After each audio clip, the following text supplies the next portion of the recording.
Haleluya. Kita bersyukur pada pagi hari ini, amin. Dan kita sangat bersuka cita oleh karena kasih Yesus Kristus di setiap saat kepada kita. Dan selalu menyertai kita, memberi kesehatan secara jasmani, terlebih kesehatan secara rohani. Haleluya. Dan kita tahu bahwa dunia ini semakin menggoncang hidup setiap manusia. Terlebih hidup mempelai wanita di akhir zaman ini, bagi orang-orang percaya sangat begitu banyak goncangan, begitu banyak rintangan, masalah, persoalan dan lain sebagainya.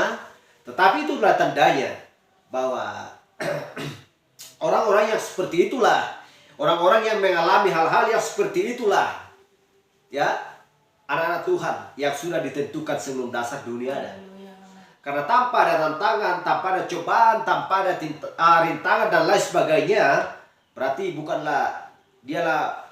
dia bukanlah seorang anak-anak Tuhan di akhir zaman. Haleluya. Karena dia berfirman bahwa setiap anak-anak Tuhan harus diajar dan dicambuk.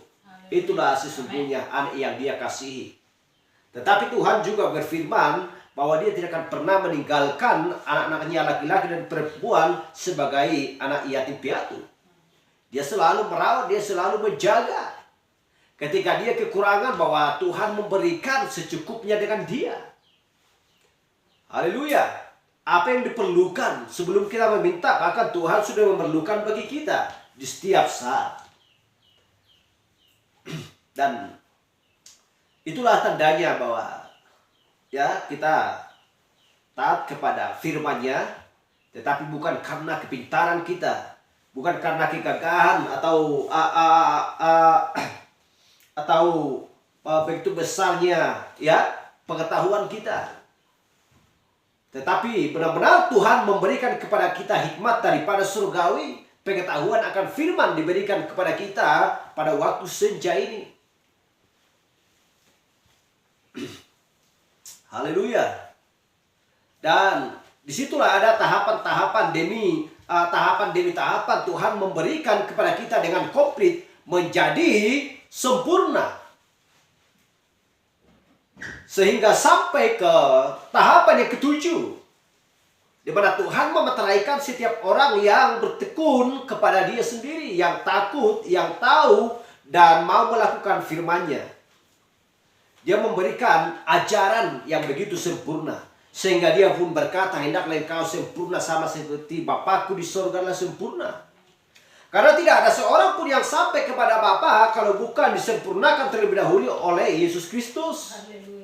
Dengan tujuan yang sempurna.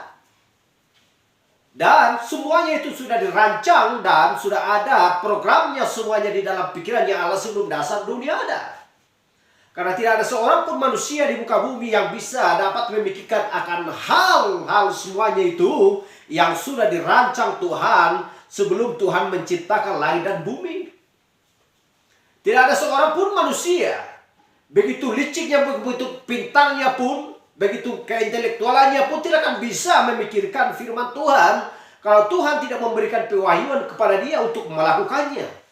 Karena hanya ada satu-satunya untuk melakukan firman Tuhan, yaitu tindakan. Dan harus ya disatukan dengan benih. Karena benih ada di dalam kita. Karena kita mengandung dengan firman. Sebagaimana Yohanes memakan kitab tersebut. Kalau tidak ada benih, maka tidak ada kehidupan. Haleluya. Itulah sebabnya ada tubuh, roh, dan jiwa. Itulah sebabnya sebelum lahir seorang bayi harus terlebih dahulu air, darah, dan juga kehidupan. Ada tiga yang menyaksikan di surga, yaitu ada ya Bapa, Anak, dan Roh Kudus. Itu adalah satu. Dan tidak akan bisa dipusahkan. Haleluya. Semuanya itu adalah rencana dan programnya Tuhan. Yang tidak bisa disangkal seseorang pun, yang tidak bisa diubah seseorang pun, yang tidak bisa ditambah atau dikurang seseorang pun. Haleluya. Karena kita adalah ciptanya Tuhan. Kita tidak bisa mengajar Roh Kudus. Kita tidak bisa mengajari Tuhan. Haleluya. Itulah sebabnya tidak ada yang namanya manusia terlebih dahulu mengasihi Tuhan. Hanya Tuhan yang terlebih dahulu mengasihi manusia. Melimpahkan kasihnya kepada manusia. Tuhan tidak pernah pilih bulu untuk memberikan berkat kepada siapapun. Manusia dan juga makhluk yang ada di muka bumi. Tidak pernah pilih bulu memberikan berkat. Berkat apa? Secara jasmani kita lihat. Tuhan memberikan matahari kepada orang jahat dan orang haleluya. Tuhan tidak pernah memilih memberikan hujan, matahari, embun dan lain sebagainya kepada orang jahat dan kepada orang yang baik. Mereka sama-sama mendapatkan. Tetapi manusia tidak tahu dan tidak mengenal betapa dalamnya kasih Yesus Kristus kepada manusia. Haleluya. Hanya memikirkan hal-hal apa yang diperlukan oleh dirinya sendiri, hidupnya sendiri. Dan dia tidak pernah tergantung kepada Tuhan. Dia selalu tergantung kepada pikirannya sendiri. Sehingga semakin menjauhlah dari jalannya Tuhan. Semakin menjauhlah dari perkataan Tuhan. Itulah membuat manusia di akhir zaman ini semakin gelap dan semakin gelap. Karena kita tahu bahwa bumi ini sudah tua. Inilah saatnya dan inilah waktunya terang di waktu senja. Zakaria 14 ayat 6 dan 7. Haleluya. Itu tertulis di Zakaria. Bukan di perjanjian baru. Mengingatkan pada waktu senja di akhir zaman ini, zaman Laodikia ini, diperingatkan oleh Zakaria. Bukan diperingatkan oleh Matius atau kitab Wahyu. Tetapi benar-benar tertulis di kitab Zakaria 14. Haleluya. Kalau dipikirkan, mengapa harus Zakaria mengingatkan terang di waktu senja ini menunjuk kepada akhir zaman? Kenapa juga Daniel mengatakan demikian? Malaikat Daniel sampai pada akhir zaman. Tidak ada seorang pun rasul dan nabi di dalam Alkitab selain daripada malaikat yang ketujuh untuk membukakan materai dan menyingkapkan semuanya itu dan menggenapkan Zakaria 14 ayat 6 dan 7 dan juga kitab Daniel. Haleluya. Selalu menyatu. Seharusnya di perjanjian barulah untuk mengingatkan terang di waktu senja. Haleluya. Karena hadirnya Zakaria 14 ayat 7 adalah di zaman Laodikia. Bukan di zaman Efesus, Smyrna, Pergamus, Tiatira. Bukan di zaman itu. Karena di zaman-zaman mereka, sedangkan di zaman Martin Luther adalah ada tahapan-tahapannya. Yaitu pembenaran, Martin Luther, pengudusan, karismatik, Pentakosta. Dan zaman Laodikia adalah baptisan Roh Kudus. Tetapi sebelum tibanya zaman Laodikia, maka setiap orang yang sudah dibenarkan, mereka adalah bisa layak masuk ke dalam kerajaan Allah. Hanya dikuduskan saja pun di zaman mereka, maka mereka sudah bisa layak masuk ke dalam kerajaan surga. Tetapi di zaman Laodikia harus yang ketiga ini. Pembenaran, pengudusan, baptisan Roh Kudus. Supaya bisa layak masuk ke dalam kerajaan Allah. Haleluya. Jadi menunjuk kepada zaman Laodikia. Sehingga dari situlah kita tahu siapa yang bisa menerangkan semuanya itu. Siapakah yang membawa domba-domba kepada terang di waktu senja?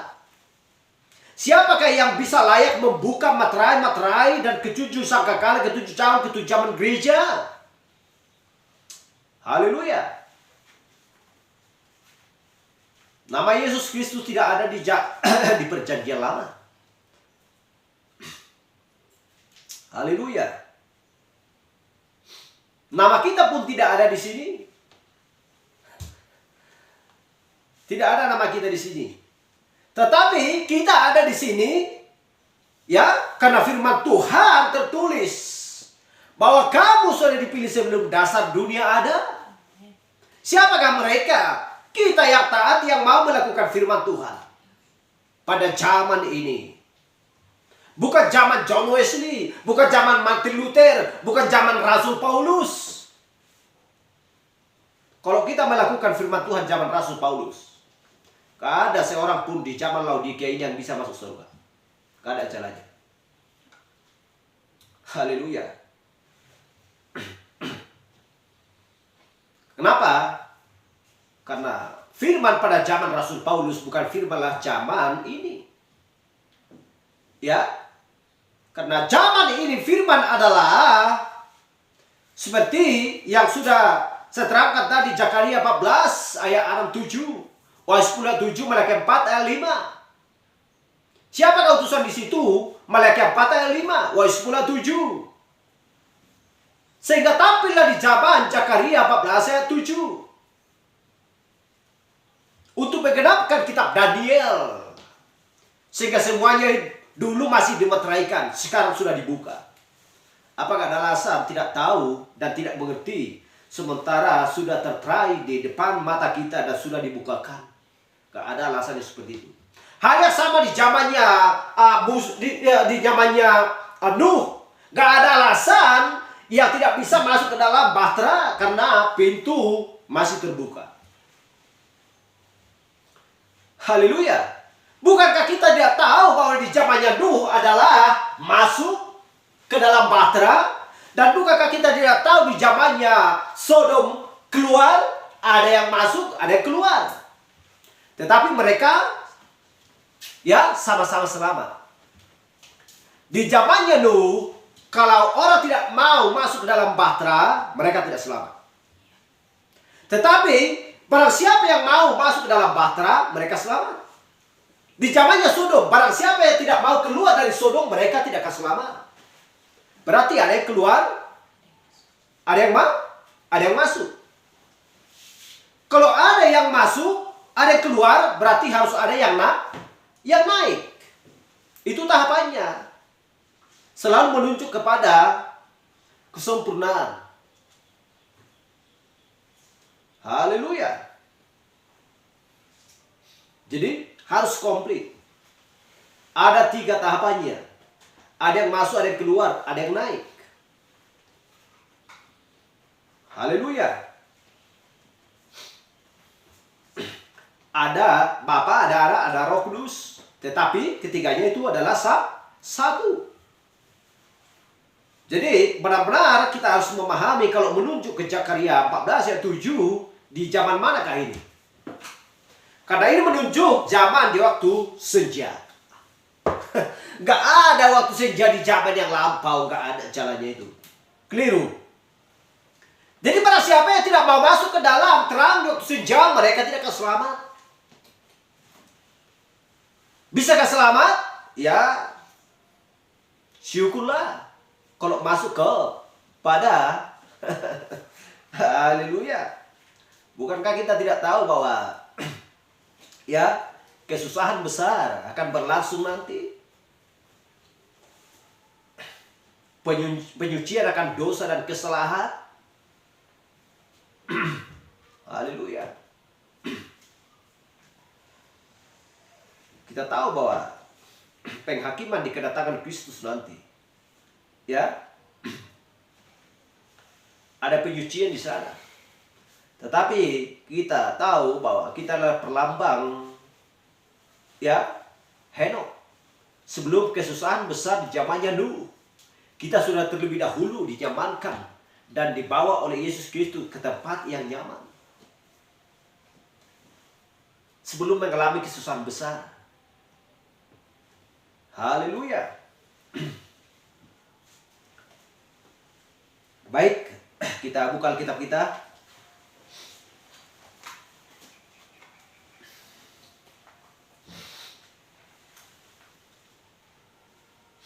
Kita buka Alkitab kita di Zakaria 14 ayat 6-7. Demikian firman Tuhan. Dan akan terjadi pada hari itu di mana terang tidak akan menjadi cerah ataupun gelap. Tetapi akan ada satu hari, hari itu diketahui oleh Tuhan, bukan siang atau malam, tetapi akan terjadi di mana akan ada terang pada waktu senja. Inilah bahasa King James aslinya, ya. Maka pada waktu itu tidak ada lagi udara dingin atau keadaan beku. Tetapi akan ada satu hari itu diketahui oleh Tuhan dengan tidak ada pergantian siang dan malam pun menjadi siang. Tetapi kita lihat aslinya. Ya, saya baca. Dan akan terjadi pada hari itu di mana terang tidak akan menjadi cerah ataupun gelap, tetapi akan ada suatu hari itu diketahui oleh Tuhan, bukan siang atau malam, tetapi akan terjadi di mana akan ada terang pada waktu senja.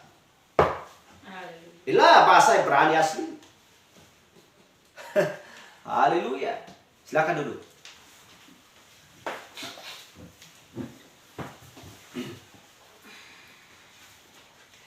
Ini menunjuk seperti yang saya katakan tadi di akhir zaman. Bukan di zamannya Efesus, Smyrna, Pergamus, Tiatira. Bukan di zamannya Paulus, Irenaeus, Martin Luther, Columba, dan John Wesley. Tetapi ini adalah zaman Laodikia.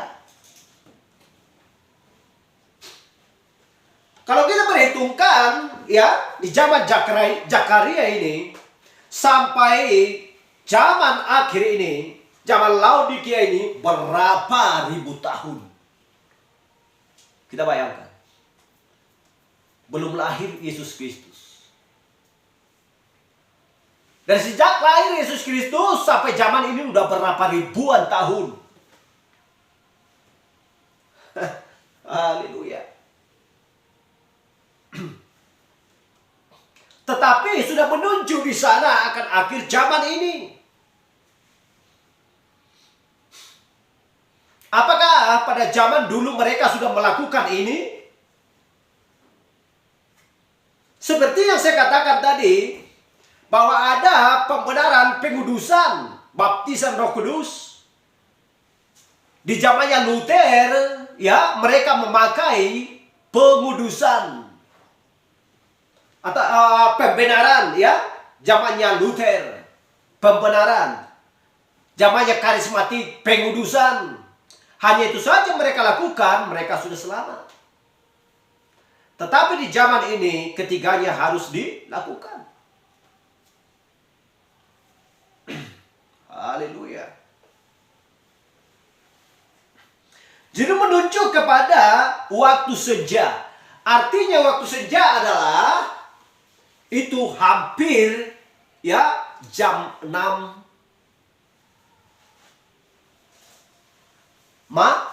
malam.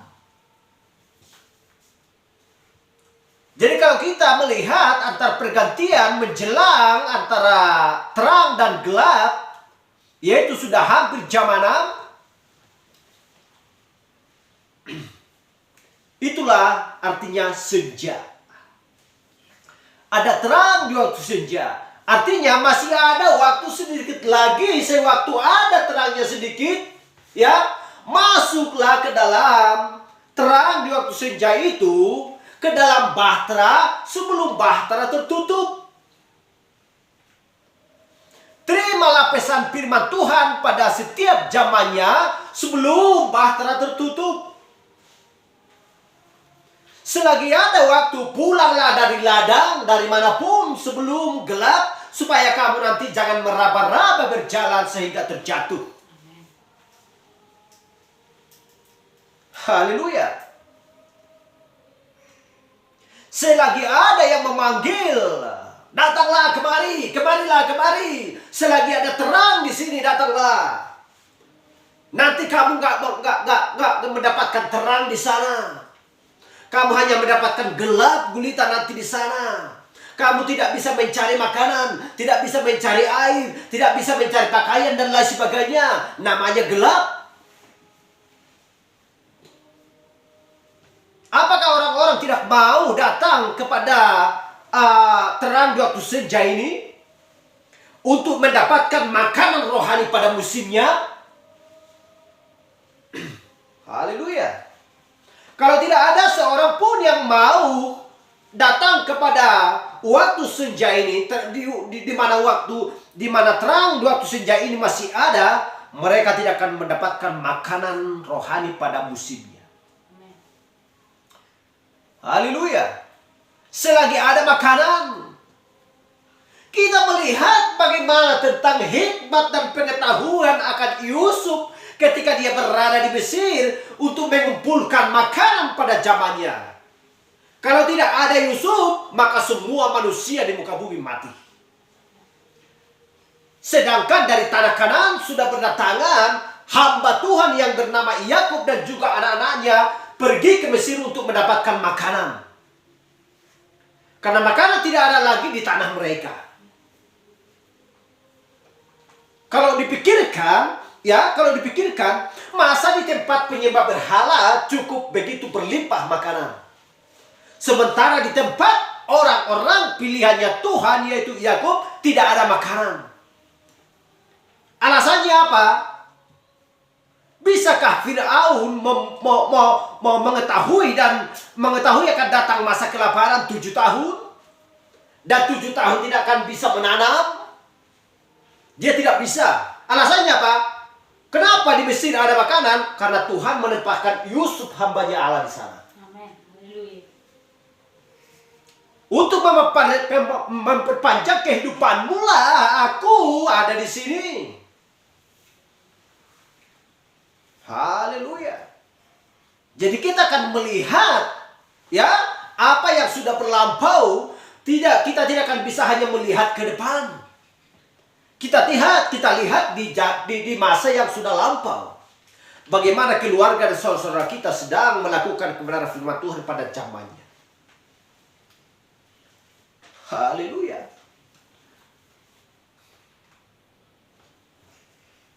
Tuhan sudah rancang dan sudah atur semuanya. Dari A sampai Z. Dari awal sampai akhir. Haleluya. Tuhan bertanggung jawab atas firman-Nya.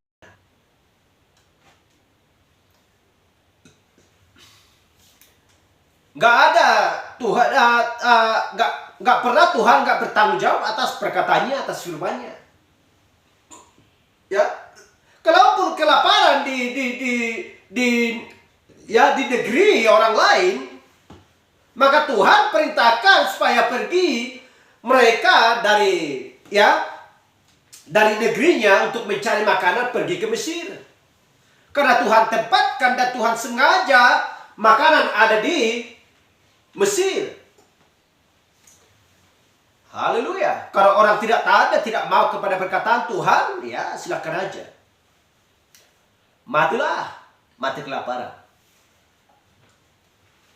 Itulah Zakaria 14. Di mana ada daging segar, maka di situ raja wali berkerumun. Haleluya. Di sana ada makanan, maka di situ berkerumun. Kalau selagi ada makanan di terang di senja, di sanalah berkerumun. Untuk supaya mendapatkan kehidupan. Bisakah manusia hidup di muka bumi tanpa ada makanan? Tidak ada seorang pun. Bisakah jiwa manusia hidup tanpa ada makanan rohani pada musimnya? Tidak ada jalannya. Berarti Tuhan memberikan hikmat dan pengetahuan dari Dia sendiri dan pewahyuan kepada setiap orang yang takut akan Dia Ya, dia perlengkapi semuanya. Pakaian mempelai wanita, pakaian firman, dia perlengkapi semuanya di setiap zaman. Terlebih di zaman ini, jadi nggak ada alasan yang lain, ya, untuk mencoba menghindari. Tuhan sudah peringatkan di sini, jangan kau coba-coba lari. Siapa pernah lari dari hadirat Tuhan? Yunus. Bisakah dia lari? Mau kelompak ke laut, mau kemanapun dia. Ada ikan di sana yang disediakan Tuhan untuk menelan dia. Apakah dia mati? Tidak. Tuhan perintahkan ikan itu untuk menghantarkan dia keluar sana. Dan kenapa dia hidup 3 hari 3 malam di perut ikan? Gak makan, gak minum. Kita bayangkan. Haleluya. Gak bisa lari dari hadirat Tuhan. Mau orang jahat, ya, mau orang baik, orang percaya, tidak akan bisa. Haleluya. Tidak ada seorang pun dari dunia ini yang bisa menghakimi setiap manusia pada zaman nanti, di mana kedatangan yang Kristus yang kedua, selain daripada dia sendiri. Haleluya. Jadi inilah terang di waktu senja. Bukan siang atau malam, tetapi akan ada terjadi di mana akan ada terang di waktu senja. Bukan siang dan malam. Kalau sudah hampir jam 6, apakah itu dikatakan siang atau malam? Tidak. Itulah waktu senja. Sebelum pintu ditutup. Haleluya. Jadi, berarti kita melihat siapakah yang membawa, seperti saya katakan tadi, siapakah yang membawa orang-orang ini masuk ke terang di waktu senja ini? Apakah Paulus? Apakah Irenaeus? Ya? Apakah Kolumba? Apakah Martin Luther? Apakah John Wesley? Tidak. Jadi siapa? Di mana tertulis? Coba kita baca Wahyu 10 ayat 1 sampai 7.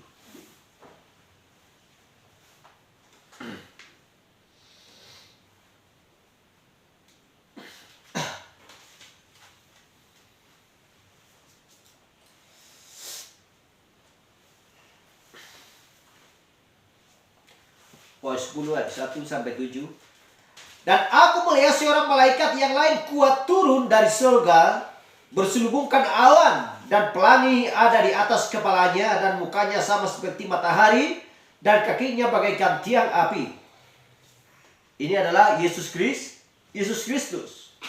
Dalam tangannya ia memegang sebuah gulungan kitab kecil yang terbuka. Ia menginjakkan kaki kanannya di atas laut dan kaki kirinya di atas bumi. Dan ia berseru dengan suara nyaring sama seperti singa yang mengaum. Dan sesudah ia berseru, ketujuh guru itu memperdengarkan suaranya. Ada guru di sana. Dan sesudah ketujuh guru itu selesai berbicara, aku mau menuliskannya. Siapa yang mau menuliskannya adalah Yohanes. Tetapi aku mendengar suatu suara dari surga terbuka. Ya, dari surga berkata, meteraikanlah apa yang dikatakan oleh ketujuh guru itu, dan janganlah engkau menuliskannya. Lalu Yohanes tidak mau menuliskannya. Sebelum berbicara yang satu ini, kita lanjut ayat 5. Dan malaikat yang kulihat berdiri di atas laut dan di atas bumi, mengangkat tangan kanannya ke langit. Apa yang dikatakan? Dia bersumpah hidup sampai selama-lamanya. Bukan senjang waktu, bukan 10 tahun, bukan 20 tahun, ya. Dan ia berseru demi Dia yang hidup sampai selama-lamanya, yang telah menciptakan langit dan segala isinya, dan bumi dan segala isinya. Dia adalah Allah sendiri. Dan laut dan segala isinya, katanya, Tidak akan ada penundaan lagi. Ya, tadi diingatkan bahwa Yohanes jangan menuliskan dulu. Tetapi dia menciptakan langit dan bumi dan segala isinya, berkata tidak akan ada penundaan lagi. Ayat 7. Tetapi pada waktu bunyi sangkakala dari malaikat yang ketujuh. Siapakah malaikat yang ketujuh ini? Haleluya. Inilah pembawa pesan di zaman Laodikia ini. Haleluya. Untuk menggenapkan Zakaria 14 ayat 6-7. Untuk menggenapkan kitab Daniel. Malaikat Daniel sampai pada akhir zaman. Tetapi ketika tiba waktunya pada zaman ini, ya, ketika si Sang Pencipta langit dan bumi dan segala isinya itu Allah sendiri memperdengarkan suaranya, tidak akan ada penundaan lagi. Inilah akhir zaman, harus digenapkan sesuai dengan kitab suci. Tidak akan ada penundaan lagi. Inilah terang di waktu senja. Sedang anak-anak Raja Wali sudah berkerumun ketika membawa pesan kabar gembira di zaman ini. Haleluya. Tetapi pada waktu bunyi sangkakala dari malaikat yang ketujuh, yaitu apabila ia meniup sangkakalanya, maka akan genaplah keputusan rahasia Allah. Rahasia Allah berarti yang dulunya terselubung, yang tidak bisa dibukakan oleh siapapun selain malaikat yang ketujuh. Rahasia-rahasia tersebut sudah terbuka di akhir zaman, zaman Laodikia. Karena tidak ada lagi zaman yang akan datang selain daripada zaman Laodikia. Yaitu berbicara tentang ketujuh zaman gereja. Ya, seperti yang telah ia beritakan kepada hamba-hambanya, yaitu para nabi. Haleluya. Yaitu para nabi. Bukankah Tuhan selalu memperingatkan sesuai dengan Amos 3:7? Tuhan tidak mau memberitakan firman terlebih dahulu kalau tidak terlebih dahulu kepada hamba-hambanya, yaitu para nabi. Amos 3:7.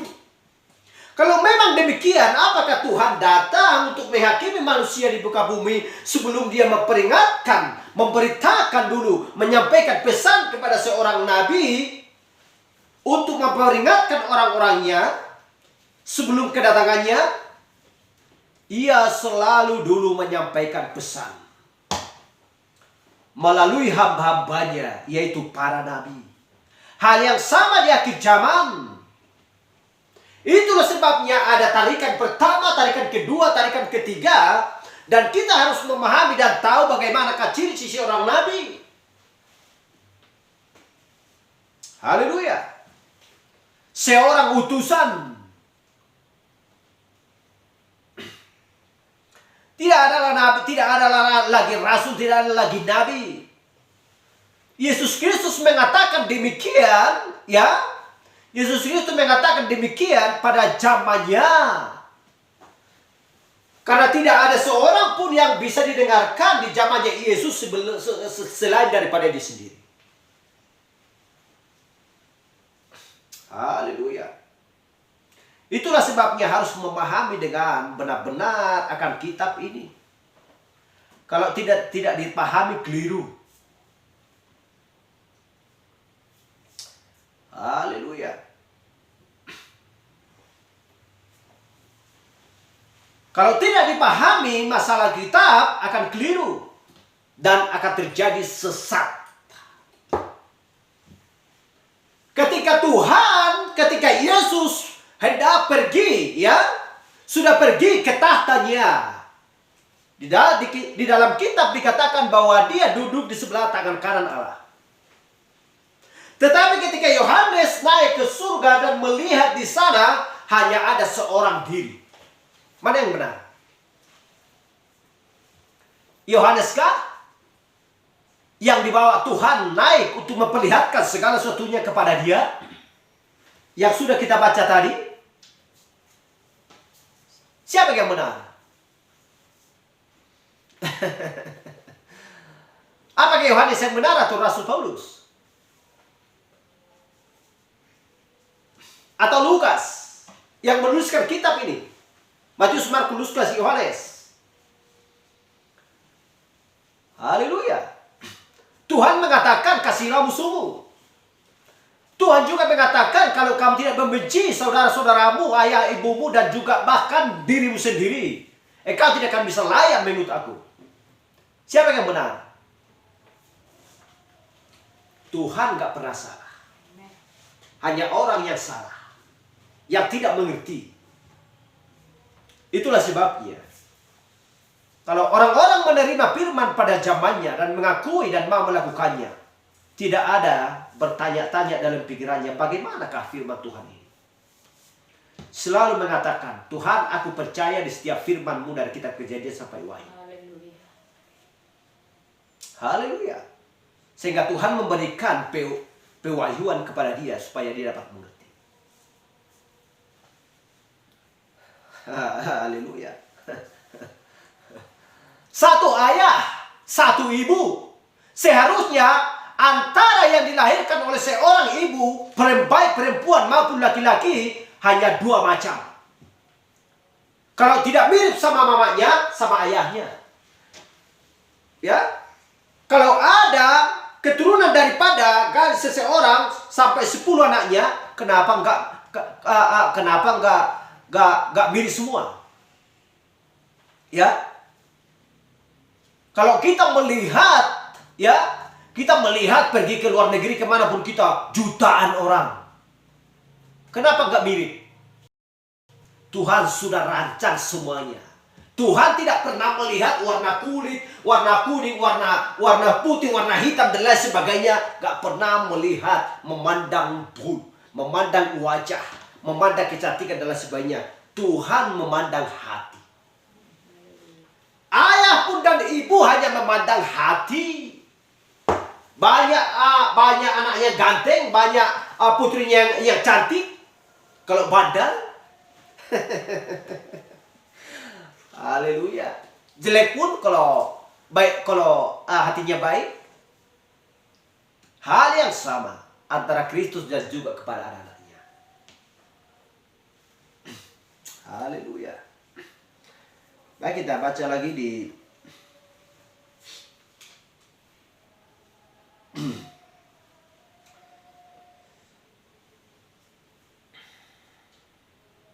Satu Yohanes 5:7.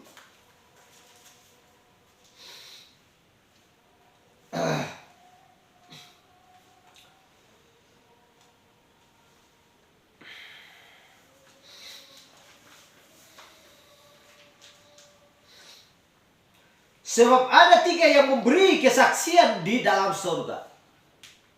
Tadi sudah dikatakan.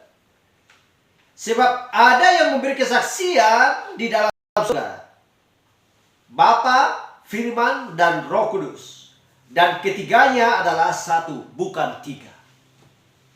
Atau bukan 2. Dan ketiganya adalah satu. Haleluya. Jadi Bapa, Anak, dan Roh Kudus adalah satu. Tetapi itulah kuasa Allah. Kuasa pengubahan. Bukan hanya manusia, bukan hanya dunia ini nanti bisa diubah dari terestrial kepada celestial.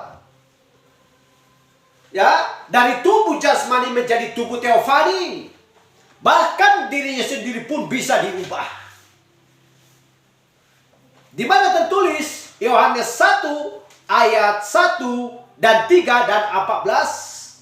Pada mulanya adalah firman, firman itu bersama-sama dengan Allah, dan firman itu adalah Allah. 14, dan firman itu menjadi daging dan tinggal di antara kita. Bisakah diubah? Bisa. Haleluya.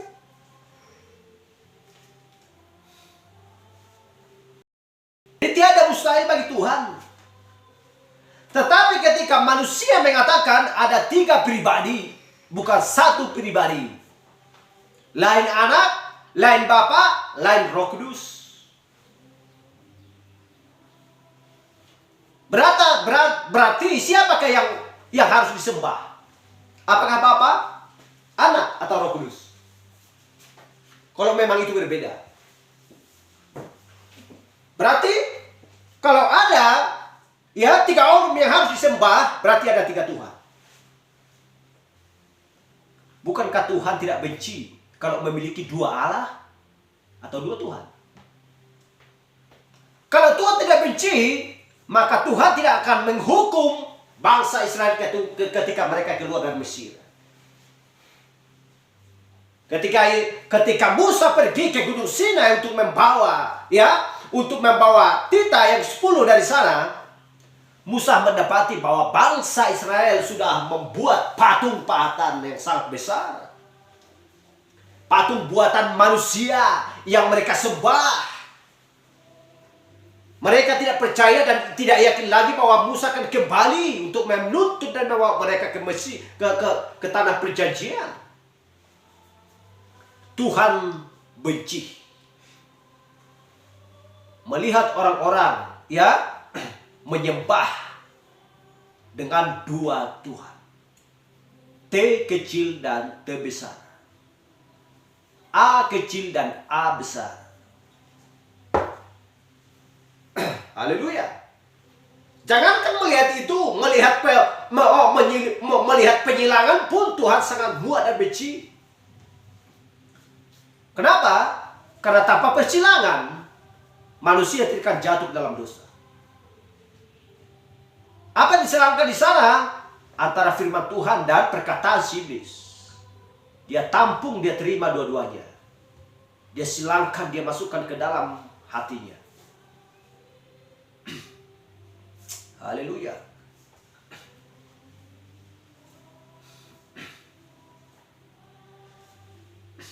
Jadi seperti saya katakan tadi ya. Sebab ada 3 yang memberi kesaksian di dalam surga, Bapa, yaitu Bapa, Firman, Roh Kudus, dan ketiganya adalah 1. Kalau firman Tuhan sudah berkata 1, berarti adalah 1. Haleluya. Karena Maria mengandung dari Roh Kudus, ciptaan Allah sendiri. Haleluya.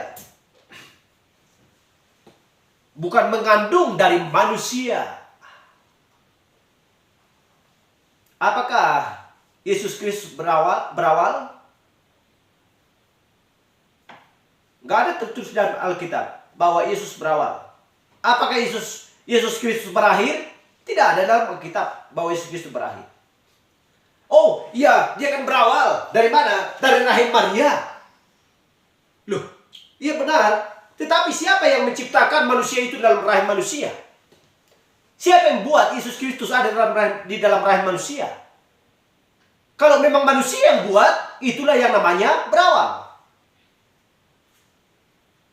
Tetapi dia mengandung dari Roh Kudus. Haleluya. Siapa yang berani mengatakan bahwa tanggal 25 Desember lahir Yesus Kristus?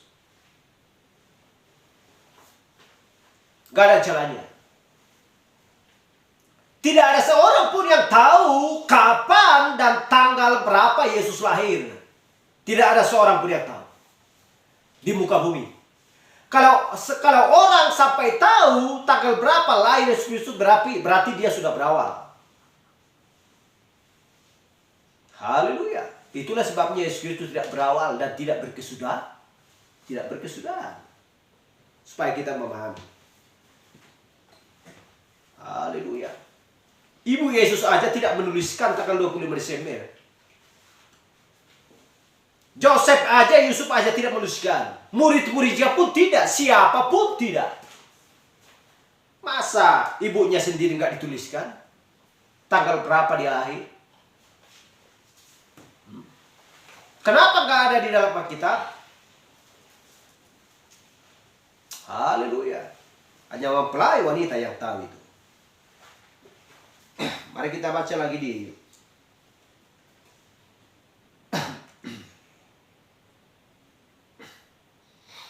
Zakaria 13 ayat 1.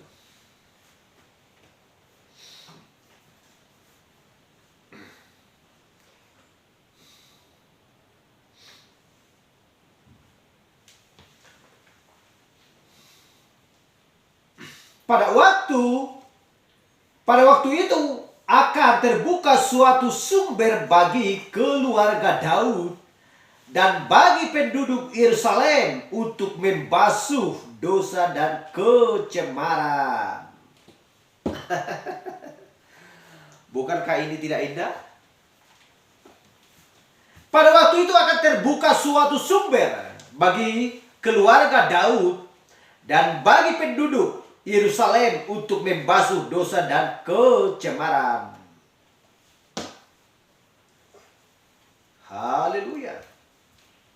Bahwa Daud adalah perlambang Yesus Kristus. Dan ini berbicara tentang penduduk Yerusalem untuk membasuh dosa dan kecemaran mereka. Haleluya. Waktu akan terbuka. Hal yang sama di zaman ini juga, waktu akan terbuka di waktu senja untuk membasuh kesalahan dan dosa manusia yang mau menyesali kesalahan dan perbuatan-perbuatan yang kecil, untuk supaya pesan itu masuk ke dalam palungan, untuk supaya dipanggil dan masuk di terang di waktu senja sebelum dunia ini berakhir.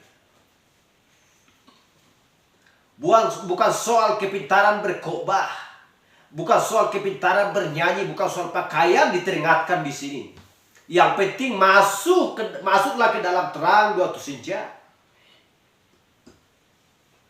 Tidak, karena tidak ada makanan yang lain selain daripada di sana. Loh, kenapa tidak ada makanan? Emangnya firman yang disampaikan di sana bukanlah makanan? Firman yang sudah dikotbahkan di sana bukanlah makanan? Hanya ada satu pintu dan hanya ada keluputan manusia yang luput daripada penghakiman akan Tuhan selain daripada di dalam bata. Haleluya. Kalau mau masuk, mereka akan hidup. Kalau mau keluar dari Sodom, mereka akan hidup. Kalau tidak, mati. Haleluya. Demikianlah di setiap zaman.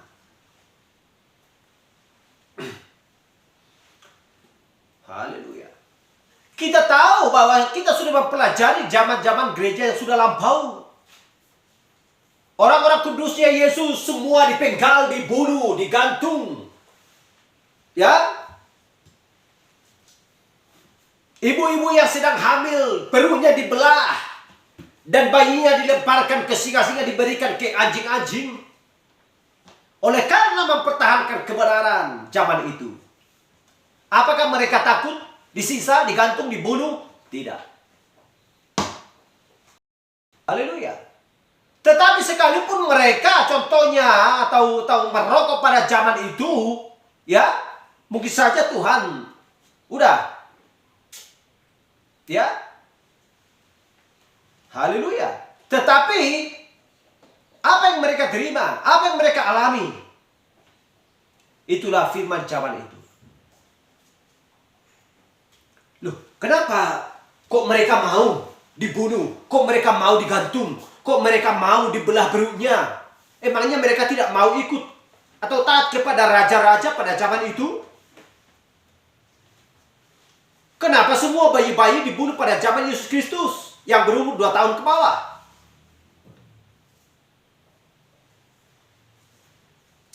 Haleluya. Alasannya apa? Ada satu alasannya. Karena pada zaman tersebut adalah masih roh. Muka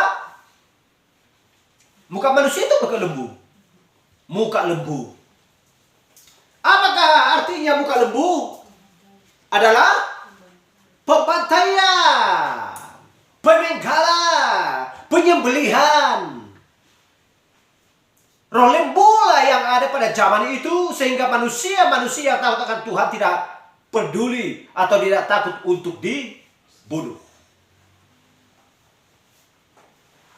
Supaya kita mengerti. Haleluya. Karena ada 4 makhluk yang dilihat oleh Yohanes, yaitu seperti apa? Singa. Dan yang kedua, muka lembu. Yang ketiga, muka manusia. Yang keempat, Raja Wali zaman Laodikia. Kenapa dikatakan zaman Raja Wali sekarang? Karena sudah hampir tiba saatnya untuk terbang. Karena setiap orang percaya mempelai Kristus memiliki sayap-sayap untuk siap terbang. Haleluya. Haleluya. 4 makhluk penjaga dari kitab Matius sampai Matius, Markus, Lukas, Yohanes. 4 binatang ini adalah penjaga antara dari kitab Matius sampai Markus, sampai Yohanes, Markus, Lukas, Yohanes. Dan inilah yang menjaga dari kisah Rasul sampai Wahyu. Jadi bukan mudah sebenarnya untuk memahami kita. Tetapi kalau kita memang cepat menangkap dan benar-benar mengetahui apabila kitab ini berbicara menunjuk kepada zaman apa, menunjuk kemana, ya. Haleluya. Terkait dengan zaman mana.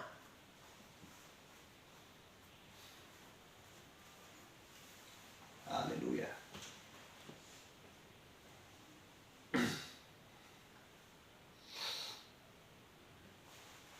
Kita baca lagi di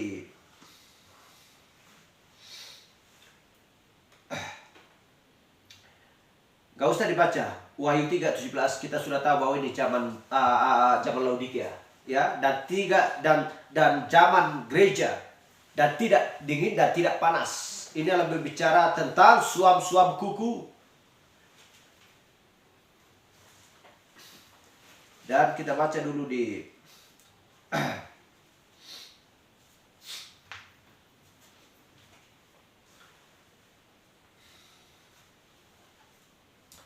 kita balik lagi Wahyu 10 ayat 4 sampai 7 aja.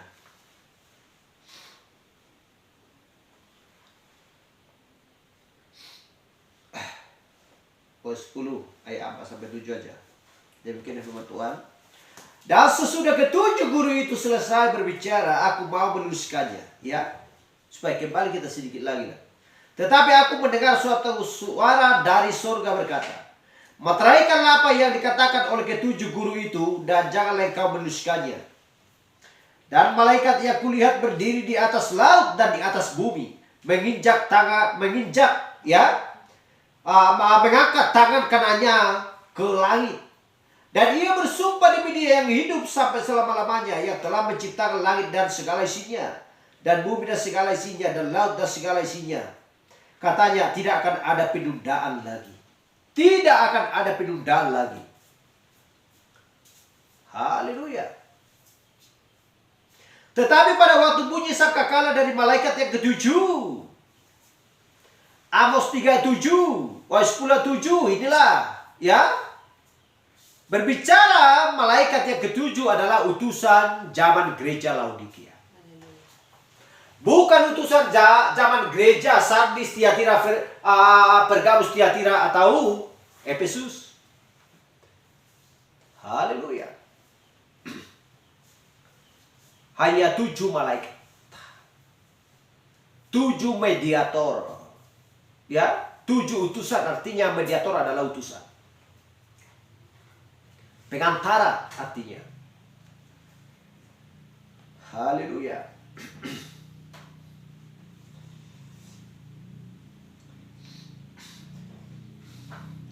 Yaitu apabila ia menyusah kekalahannya, maka genaplah keputusan rahasia Allah, seperti yang telah ia beritakan kepada hamba-hambanya, yaitu para nabi. Haleluya. Bisakah menyimpang dari jalan ini? Kalau menyimpang dari jalan ini, dari kitab Wahyu pertama sampai kitab Wahyu 22 terakhir, tidak akan ada seorang pun yang bisa mengerti. Haleluya. Makanya banyak kekeliruan pada orang-orang yang tidak mengerti kitab Wahyu dari 1 sampai 22. Ada yang menafsirkan ini, ada yang mengatakan ini, ada yang mengatakan itu dan lain sebagainya, sehingga kelirulah.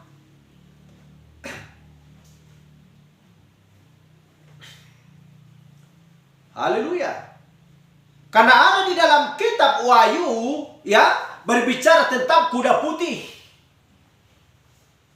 2 kuda putih di sana.